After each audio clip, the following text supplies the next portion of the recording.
আমার স্কুলের ছাত্রছাত্রীদের নিয়ে আজ একটা পিকনিক করে ফেললাম। তো ভিডিওটা শুরুতেই তোমরা দেখেই বুঝতে পারছো যে কী নিয়ে পিকনিক করেছিলাম। নমস্কার, আমি রিয়া, আর রিয়াস ওয়ার্ল্ডের আরেকটা নতুন ভিডিওতে তোমাদের সবাইকে স্বাগত। আসলে বেশ কয়েকদিন ধরেই আমি কিছু সমস্যার কারণে ভিডিও দিতে পারছিলাম না।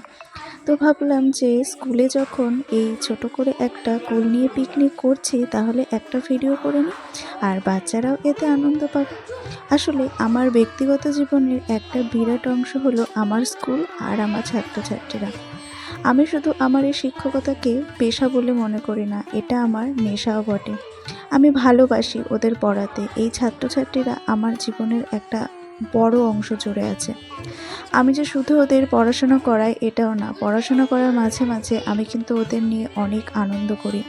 ওদের সাথে অনেক শিক্ষামূলক খেলা খেলি, যেগুলোর মধ্য দিয়ে ওরা শুধু যে খেলার মাধ্যমে আনন্দ পায় তা না, তার মাধ্যমে অনেক শিক্ষাও পায়।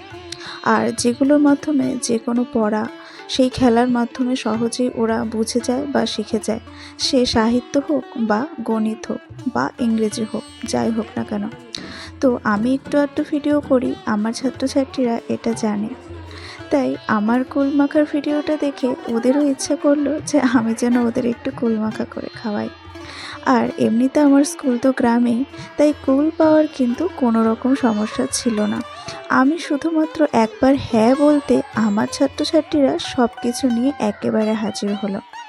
আর তারপর আরেকটা বাচ্চা বলে উঠল যে, ম্যাম, এর মধ্যে একটু সর্ষে দিলেও না অনেকটা ভালো লাগে।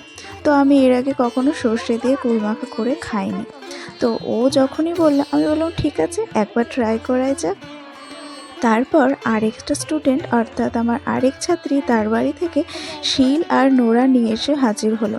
যদিও আমি একটু বকেছিলাম যে এত ভারী জিনিস আনার কি দরকার ছিল। তো ওরা বললো যে আমি এটা একা আনিনি, আমরা 3 জনে মিলে এনেছি। তো দেখো, এখন কিন্তু সব কিছু ওদের আনাও হয়ে গেছিলো, আর তারপর কুল মাখাও হয়ে গেছে, ওদের খেতে দিয়ে দিয়েছি, ওরা মজা করে খাচ্ছে। আমার এই মিনি ব্লগটা এখানেই শেষ করলাম। সকলে পাশে থেকেও একটু আমার টাটা।